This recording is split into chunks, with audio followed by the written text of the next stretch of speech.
So 51% of kids said, I wouldn't even know how to get connected to a faith community, even if I wanted to. And so we look at that in pursuit of kids who are far from the church and say, there is so much tremendous opportunity out there. Yes, they are skeptical of national organizations and religious power structures, more so than any generation before them.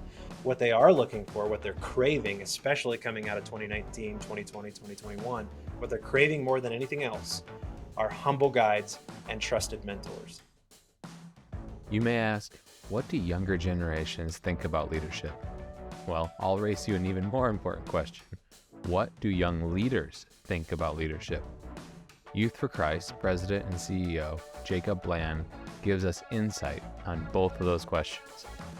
Jacob honors the legacy of a storied ministry, humbly pursues God's calling to step into leadership, and balances that role with a young family. Young leaders out there, listen in. You won't want to miss it.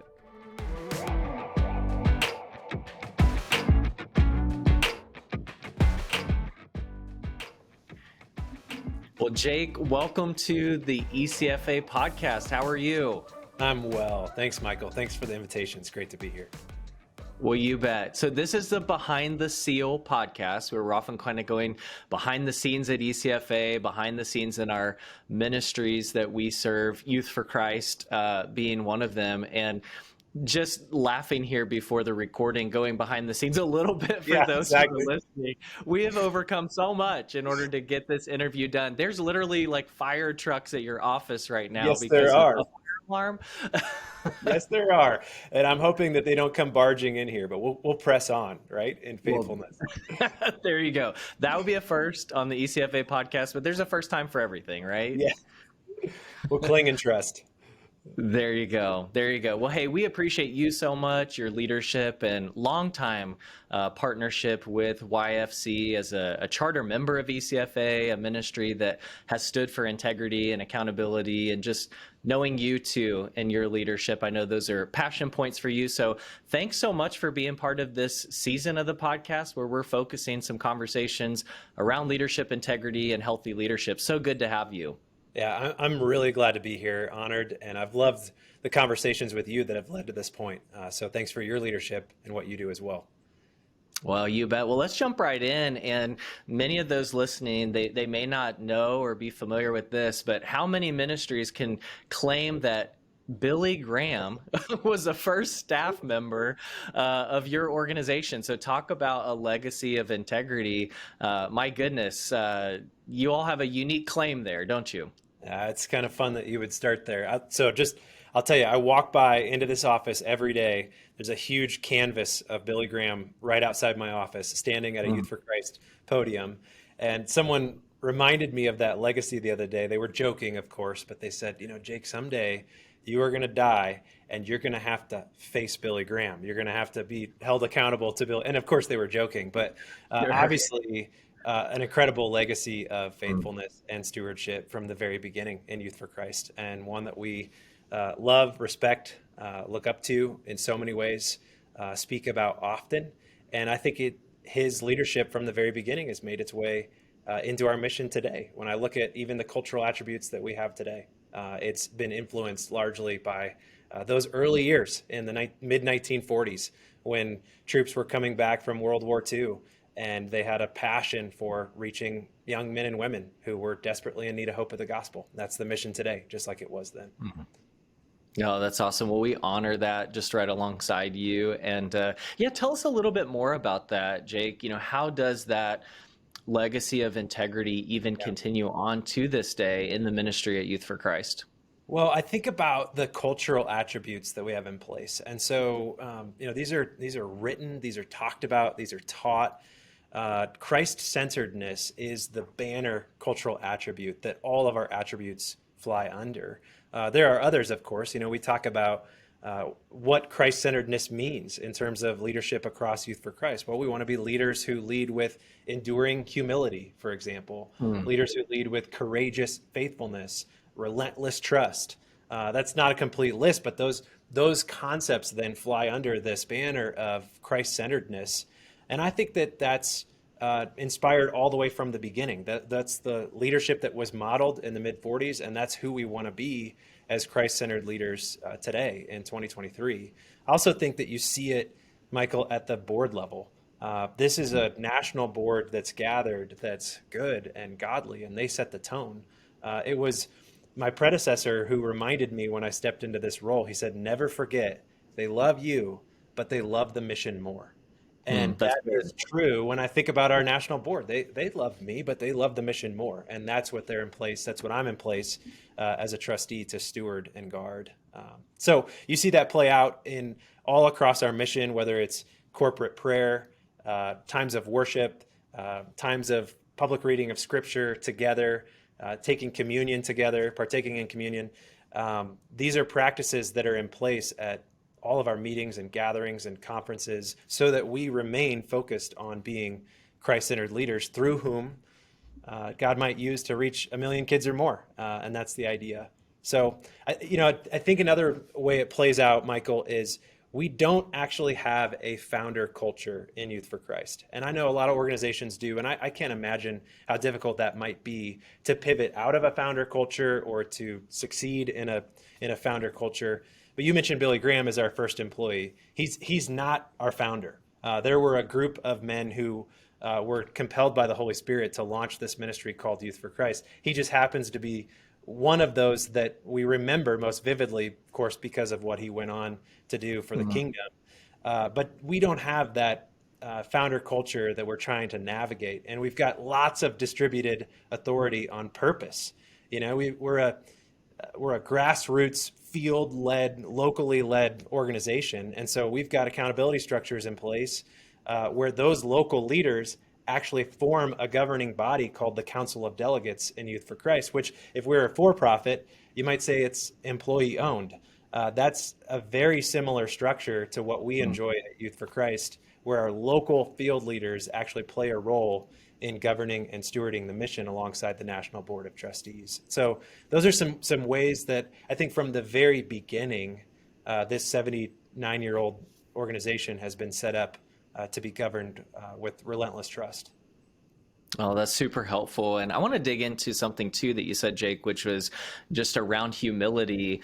And I don't know, it seems like leaders or organizations will probably naturally tend more towards like pride over time as the ministry grows or we become more successful, whatever it may be. So yeah, what does that look like practically to even just it's a bit counter to the way things naturally happen to be an organization of humility. So like practically, how does that look like? How do you resist pride, seeping into the ministry, into your leadership?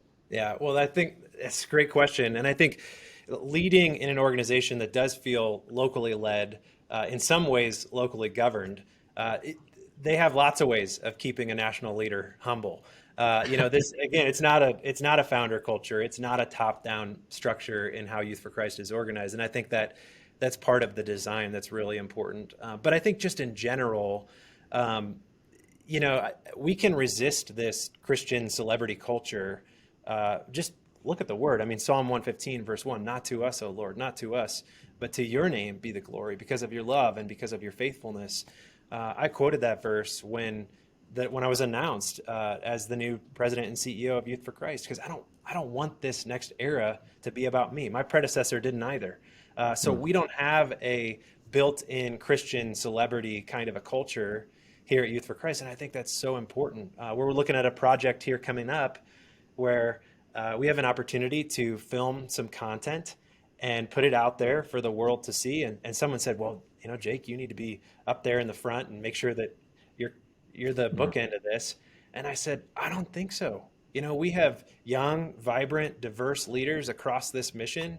Let's not put my face on it. Let's feature those who are doing the work in the trenches. And so we're trying to make those kinds of decisions every day, whether it's featuring a story on our website, to not lead with the president and CEO, but instead lead with the thousands of faithful and heroic leaders across this mission who are investing in the lives of kids who desperately need hope.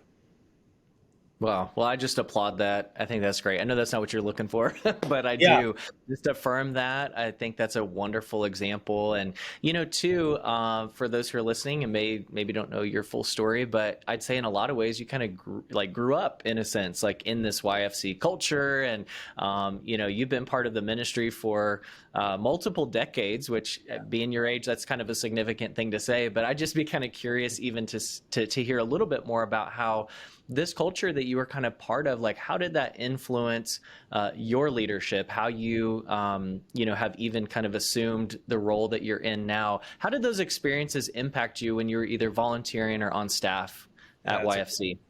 it's a great question. I mean, I grew up in, by the grace of God, a local church that helped form me, as a young kid.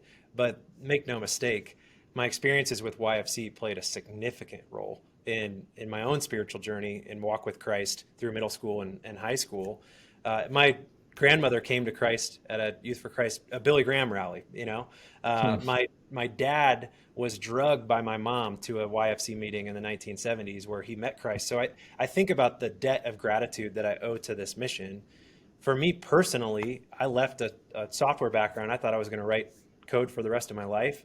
And when I left that as a volunteer in this ministry, never in a million years imagined joining the staff. But there's something about coming alongside leaders who are in passionate, faithful pursuit of kids who are far from Jesus, far from the church, have not heard the gospel, have never opened the scriptures. And it was through those life on life relational experiences that the Lord just kept drawing me into this mission. I never imagined that I'd be talking to you right now from a seat like this. I thought that would be face to face with kids when I left my software company and came into Youth for Christ. And I did that for 7 years, face to face with kids.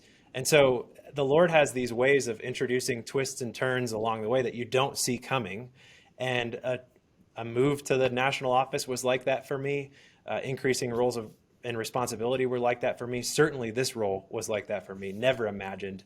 And so I think it's just part of the ethos of YFC that I love, is that we've got literally hundreds of leaders across the mission who are capable of stepping into this role.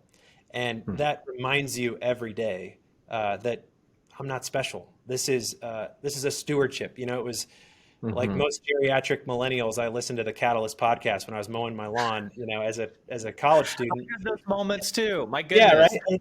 And Andy Stanley used to say every week he would open that podcast with, leadership is a stewardship. It is temporary, and you're accountable.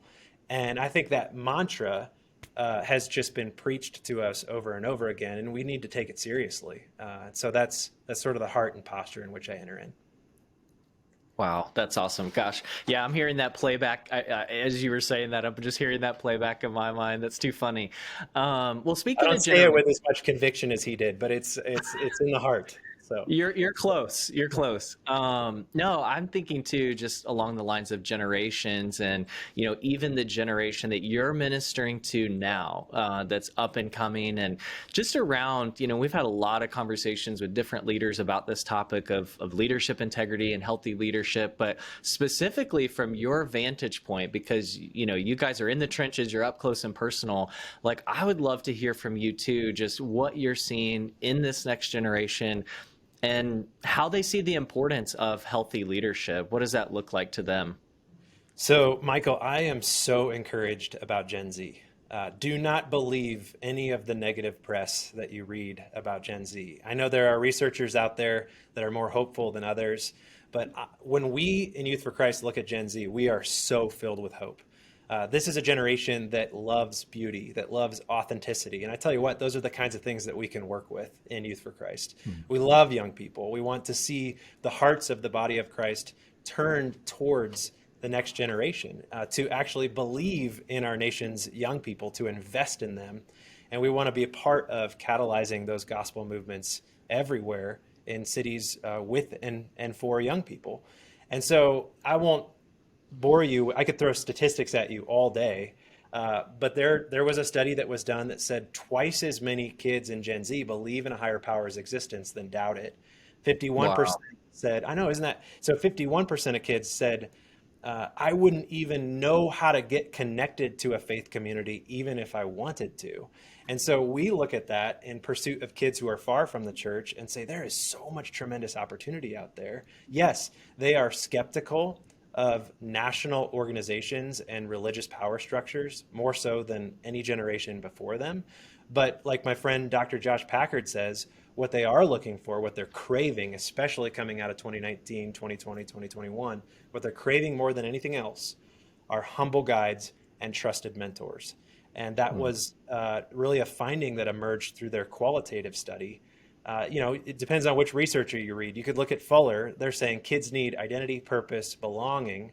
The truth Hmm. is, they just want local Christian leaders to be authentically themselves. They want the grandfather that they never had. They don't need that grandfather to pretend and act like a teenager. They just want authentic people in their lives who are invested in them, and they're super inquisitive. This next generation is very inquisitive. They want to know what is truth. And so we have to adjust our methods and our strategies to actually reflect more of the Jesus way of life. Jesus was amazing at asking good questions. He didn't rush to the answers with people. He asked good questions and he engaged them in conversation. And that's where we're seeing so much hope and potential in Gen Z, in these relational conversations. It's very, very encouraging to us. Sure. Yeah, something that you said really grabbed me. And I think it's the mission of ECFA. It's this whole idea of enhancing trust. Yeah. You talked about this upcoming generation, Gen Z, yeah, more skeptical than ever. So yeah, we've got our work cut out for us, right? So what would you say? I mean, to those who are listening to lead institutions, organizations, I mean, you come from one, I do Yeah. too, a long legacy and things like that. But if we know that folks are skeptical, what can we do about it? Well, it's a great question, and it's one that we're wrestling through as a leadership team because here we are, we've got this large national, international presence, uh, and we got a great brand. I love our brand. We sell T-shirts and sweatshirts with it on it, and we love it, right? But that is not what is going to speak to this next generation. What they want are hyper localized. Really, they don't care that that small group of local leaders is connected to a national organization. What they want are two or three caring, loving adults in their world who know and love Jesus and know how to share his story in a relational way, where it's sometimes about asking the right questions, and it's sometimes about disclosing bits and pieces of God's story, the gospel along the way, in a relational context. And so what we're doing at Youth for Christ is actually looking at how do we leverage this localized structure that we've had since the mid 40s. I mean, the beauty in our world is that we started this way. We started local and added the national infrastructure, added the international infrastructure later. And so it's really looking at how do we multiply relationships at the local level, and that's all that matters. It's not, we do have national strategic plans, of course, but what we're doubling down on is what does it look like at the ground level to multiply a leader, multiply a relationship, multiply a ministry site, whether or not the kid ever makes that connection to a large national institution. No, that's good. And you talked about another word I heard you say, Jake, was authenticity. And that's Yeah. a huge value. And authenticity, if I could say that, authenticity coupled with integrity, right? Because as people get to know who we really are, we want to make sure that it's integrity, is Right. what they find. And not perfection, but integrity. And so talk to us a little bit about what that looks like. Let's dive deeper into, yeah, just this YFC culture. And I know just from some of the things you and I have talked about, some of those standards, some of those things that are in place, particularly around, leadership Mhm. integrity too. Like, what are some of those things that are part of the culture that you all are trying to build? Yeah. Well, one thing that comes to mind as you say that, so in all of our models, whether it's pursuing kids in juvenile detention facilities or a local high school or middle school or a military base, no matter where we find kids, all of our models rely on this three-story relational and evangelism model. And the essence of that model is that we focus on building an abiding relationship with Christ first, my story and how it overlaps with God's story. And so we're teaching leaders, John 15, remain in me, I will remain in you. Apart from me, you can do nothing. I am the vine, you are the branches. When Jesus said that, he was quite serious. And you see that played out in all of Scripture. When we try to lead on our own, there's not much fruit to show for it. But when we lead in an abiding relationship with Jesus, the love of Christ overflows out of who we are. And it's much more compelling when we are compelled by the love of Christ that's overflowing and spilling out of us. And so I think at just a foundational scriptural level, that's what we're teaching. We always love to draw the circles on a whiteboard, separated apart from each other, and say, okay, leader, which move is most important first? And it's tempting to say, well, I want my story to overlap with the kid's story, right? I want to move closer to that kid in relationship. That is not the most important relational overlap. The most important relational overlap is that I'm growing in an ongoing, today, abiding relationship with Jesus. And then as I interact with the people around me, they are experiencing Jesus in me rather than me out of my own strength trying to pursue those around me with some kind of sales pitch. And that I think at the essence and the core of training our leaders in that way has created this mindset of the importance of abiding deeply in Christ. And so that translates, just to kind of continue in that thought, Jake, I think what I'm hearing you say too is that translates even into structures around your leadership, the board. Yeah, talk about that a little bit. Absolutely. I think about again, just to kind of take you behind the scenes or behind the seal to our national boardroom. Even when they were going through a discernment process of me stepping into this role a year and a half ago, they had gone through a book study together that was deeply meaningful for the national board. One of them was The Council by Dr. Gary Hogue. The other was Discerning or Pursuing God's Will Together by Ruth Haley Barton.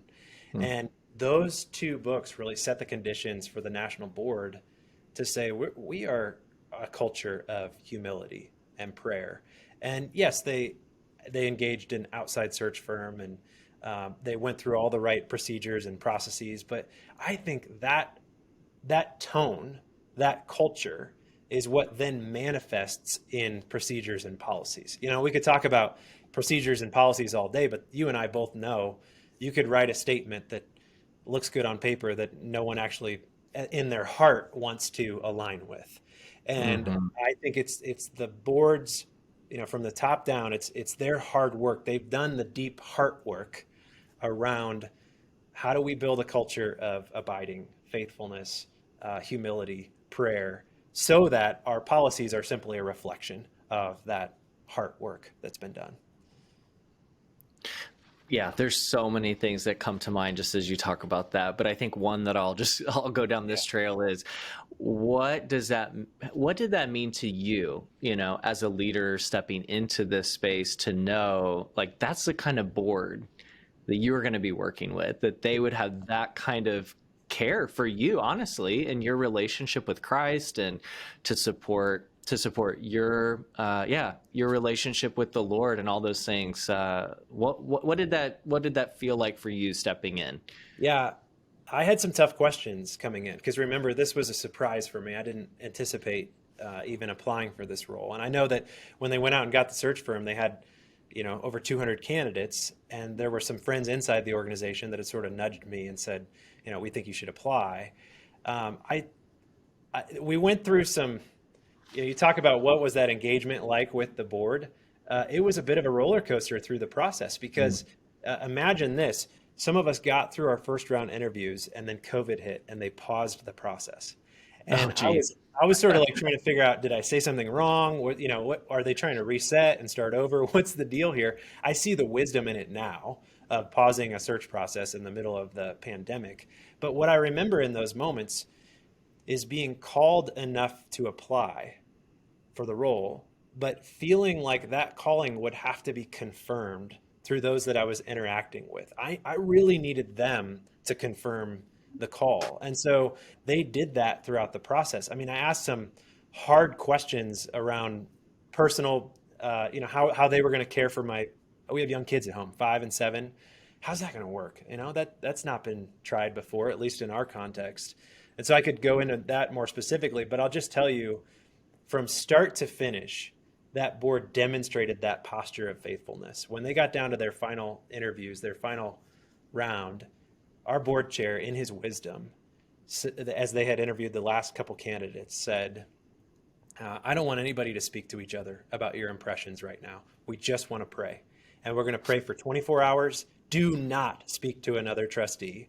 But then what he wanted them to do after 24 hours was submit a name to him blindly so that he could get a sense for how aligned the national board was. Because we had talked about this, like, I want this calling to be confirmed. And would you know, they were unanimous in that moment. They didn't know that because they hadn't yet voted, but they were submitting blindly to the board chair without talking to each other that they were unanimous, which served as a really confirming call in my wife Allie and I's heart to go, okay, this is not just called enough to apply, but there's a group of people who are good and godly who have demonstrated that along the way. And they too are of like mind and heart in this moment. Wow. My goodness. I was just thinking too, hearing you say that, how different so many board meetings would be if we all followed the advice of your board chair to not talk about our impressions, but to stop and to pray. I mean, that can be applied to so many areas, but I love hearing that. Well, how about too, Jake, just kind of on an ongoing basis, you shared some things with me about just expectations, or there are some structures, there are some things that are in place, even like a required annual sabbatical, right? Something of that nature. Talk to us about that. What does that look like? Yeah, so this is one of those moments where, as a leader with a young family, I didn't actually expect them to go for this. They actually established that July sabbatical with my predecessor. And when I came in, Michael, I said, I would rather my time off align with my kids' break, whether it's fall break or Christmas break. Like, I would like to take off time when my kids take off time. And you know what they said? They said, do both. We want you to take vacation, but this July off, that's not a vacation. That's a sabbatical of sorts. That's where we're asking you to pray, seek the Lord, ask for a vision, get restored and refreshed, and come in on August 1st in a position of strength every year. Our fiscal year runs July 1st through June 30. So that's part of the reason why the first month out of the year as a time of praying, of planning, of preparing just fits. And, it's done some things too with our team. I mean, you step away for a month. First of all, the Lord speaks to us in extended periods of silence in ways that he doesn't. You should still take an afternoon off when you can to plan, but he speaks to us in extended periods of silence in ways that he doesn't with the shorter periods. But also with the team around, it can be a huge empowering step to go, hey, we're all reminded in this moment that the mission is not about me. And if stuff breaks over the next month, we'll fix it. And that happened. You come back a month later and you go, I might not have done it that way, but that's okay. That's part of the journey that we all go through in leadership and team dynamics. And I think on the whole, it's been really, really healthy for our team. Some of those other health and accountability measures that the board's put in place, like they insist on a 360 review where my team is speaking into that 360 review. It goes to the board. They see the results. I don't get to edit the results before they go to the board. And so they're seeing what are the true impressions of the team around me. I'm a part of an outside group called C12. It's a network of Christian CEOs. They go through a similar review process every year, and my board chair sits in on that review process with those CEO peers that are outside the organization that are speaking to my growth or health over the last year. And so there's another aspect of community there. And of course, we're employing like cultural surveys and gathering metrics all the time that go before our board so that they can get a pulse of the health and growth of the organization beyond. I think it's really easy as an executive director or as a CEO to just go, hey, if my financials are in a good place and I can tell a good story, I can get to the next meeting. And that is not the way this national board operates. I mean, they want to see measures and benchmarks of health and growth, and that includes my own health and growth.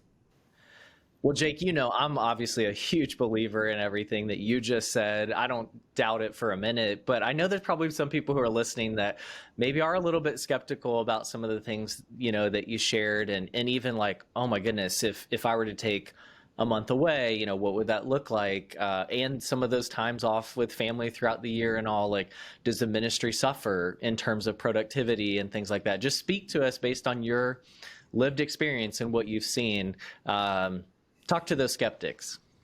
Well, I think it's appropriate to be a skeptic. And let me just say, I recognize how hard that must be in a smaller organization where maybe there's not as much of a bench around to step into those leadership roles. I have led in those contexts where it's like, hey, if I'm not the one doing it, who else is going to do it?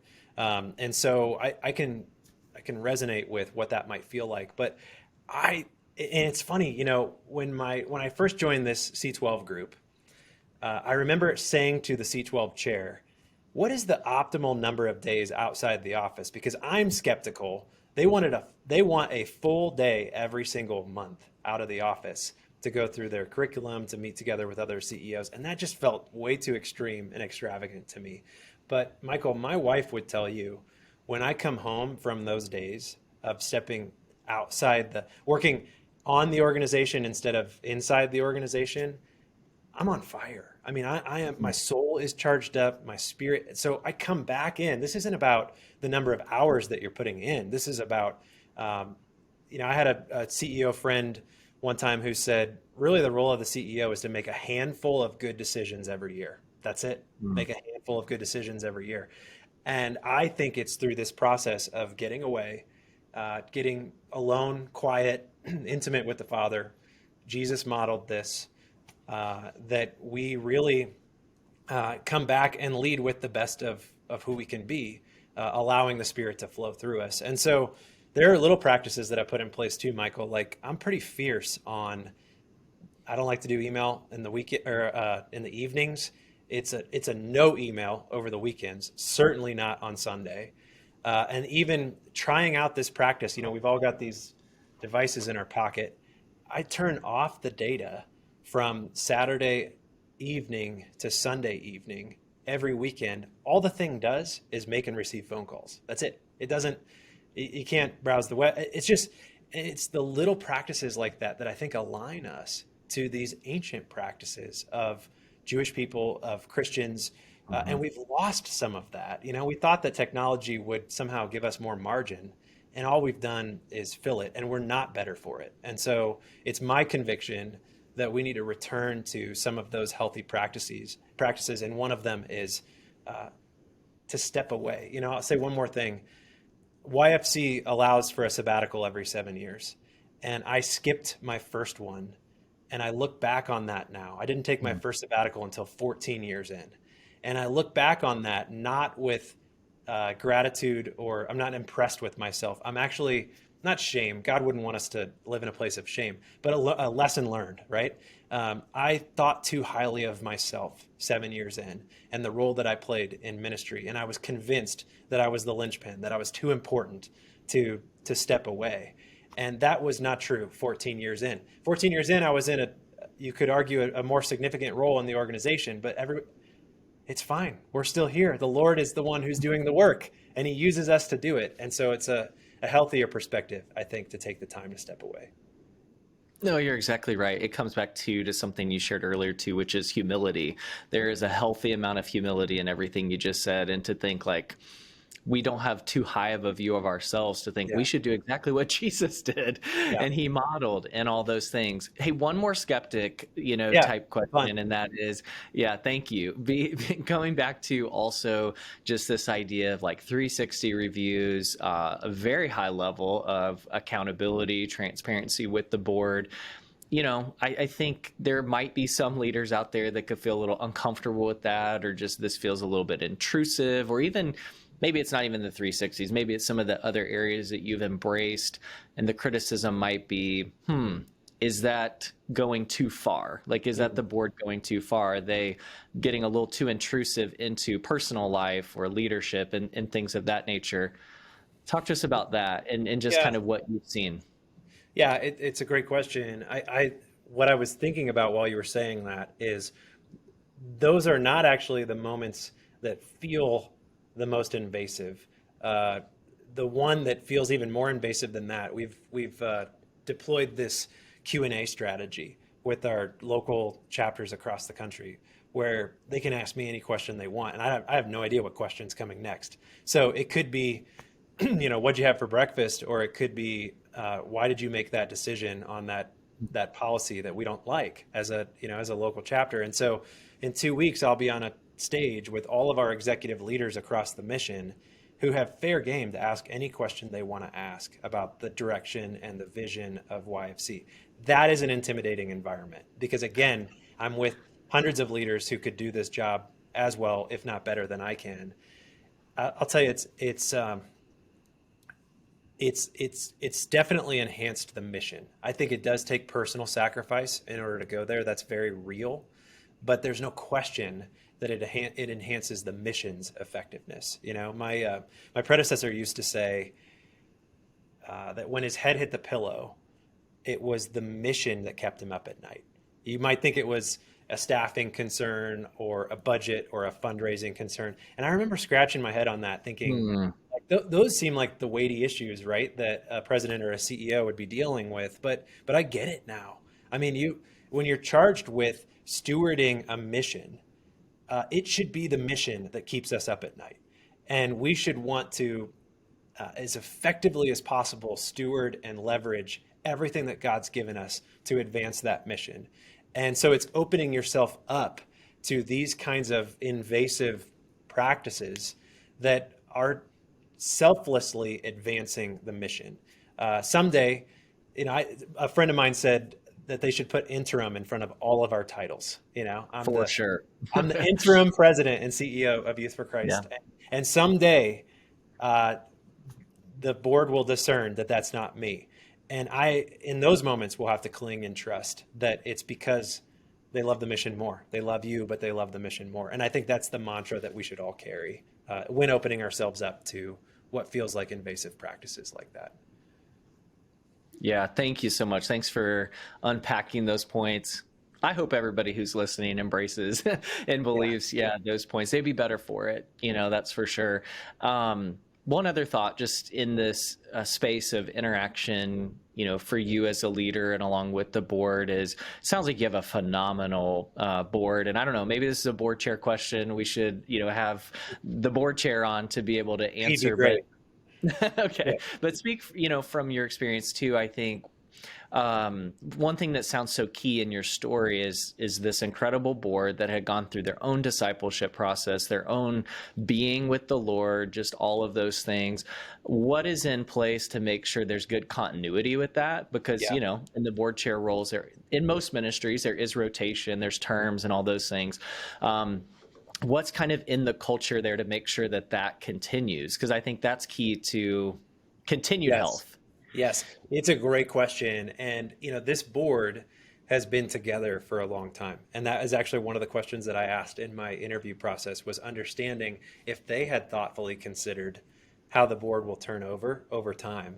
And I can't share the specifics of that plan. What I can tell you is that I'm so encouraged by the thoughtfulness of how that board intends to turn over in the years ahead.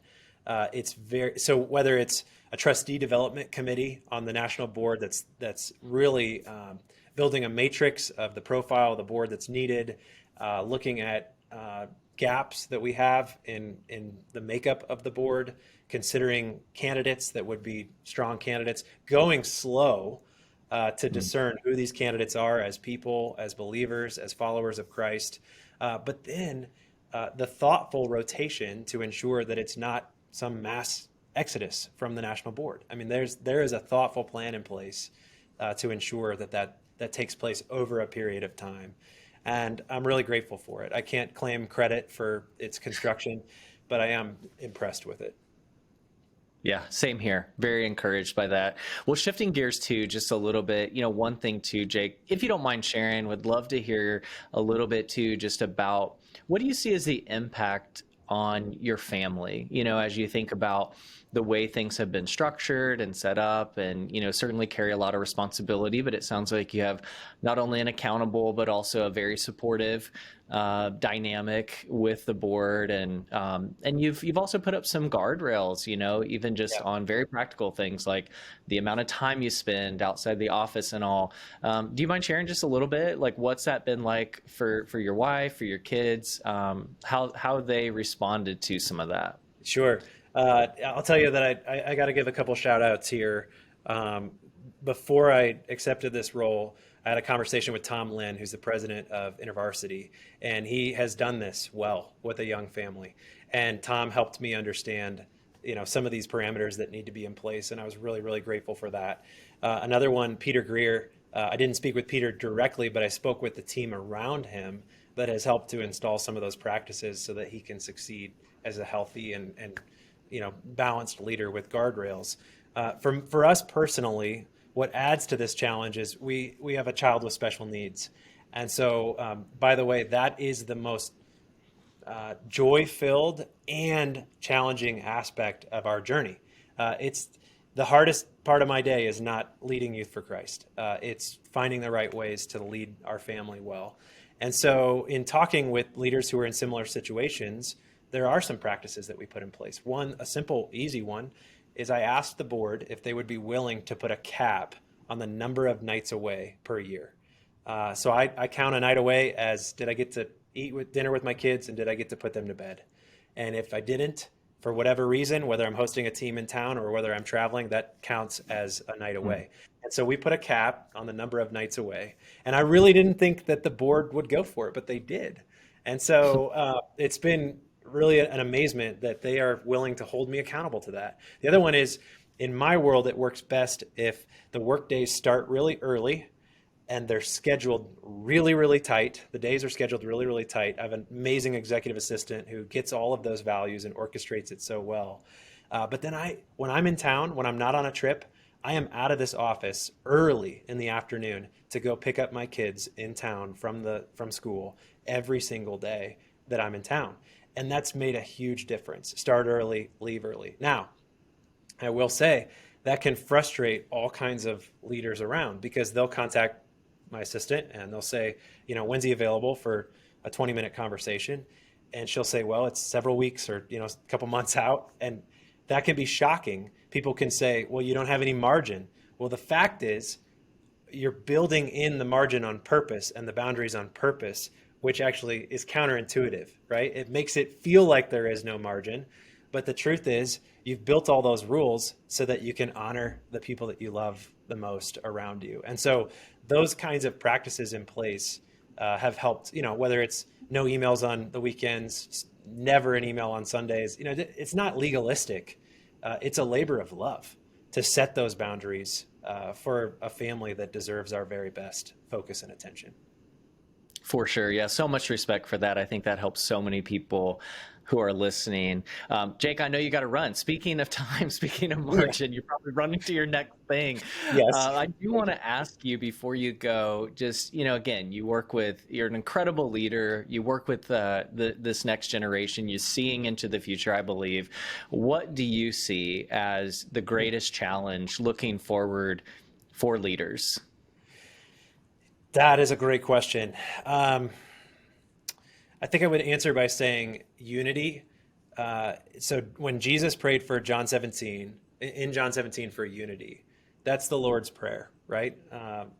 The Our Father, that's the disciples' prayer when people ask Jesus how to teach them how to pray. But Jesus, the heart of Jesus's prayer was what we see in John 17 when he prayed for unity for all believers. And I think that's probably the greatest challenge in the years ahead, is for Christian leaders to discern how do we lead God's people forward in a way that seeks unity, that seeks to be peacemakers, that seeks to build cultures of reconciliation. We're capable of holding space for difficult conversations, but we seek the unity of God's people, and we seek to be peacemakers in those conversations. So I used to think that unity was a means to the end. And I think now, having reread John 17 and considered the heart of Christ in that moment, that it may not be a means to the end. Unity in the body of Christ may actually be the end that God desires for us. And that is certainly going to be a significant challenge in the years ahead. Oh, that's a huge charge. But hey, I'm in prayer with you that YFC is going to be a big part of that. I pray. And speaking of prayer, I know you are a prayerful person. You're a prayerful guy, even as we were preparing for this conversation. Maybe the Lord's put some things on your heart. Is there anything that we missed? Is there anything else that you just kind of feel like, man, Michael, I got to share if I have the opportunity, just as we close out? Yeah, I think I would go back to, and I quoted it once before, a mantra, a rally cry of sorts, which emerges out of Psalm 115. Psalm 115, verse 1. Not to us, O Lord, not to us, but to your name be the glory because of your love and because of your faithfulness. If we make that our rally cry, then everything you're dreaming about and we're dreaming about in terms of accountability and structure, that'll all take care of itself if we align with Psalm 115, verse 1, which reminds us that it's not about us after all. This is about the King of Kings and the Lord of Lords, who chooses to move by the power of his Spirit in and through us. And that would be my challenge to the listeners, would be to own and linger in Psalm 115 with me. Great. Hey, we'll do that. Psalm 115. All right. That's where we'll leave it. Jake, thank you so much. This was well worth it. We worked hard to hard one. It was so good. So Yeah. God bless you, the ministry of YFC. We appreciate you so much. Grateful for you and all that you do. Thanks, Michael. Thanks for the privilege. All right. Thanks. Take care. Okay, so many good sound bites from that. But if you've ever worked with youth, you know building relationships takes time and energy and a lot of awkwardness, I assure you. What a great reminder from Jake to abide in Christ. Our relationship with him must be most important, and all others benefit from prioritizing it. Well, we can't thank you enough for listening to ECFA's Behind the Seal podcast. We always appreciate any feedback you send our way and reviews wherever you get your podcast. Forward this to the youngest leader you know. Hey, we'll see you next time. Take care.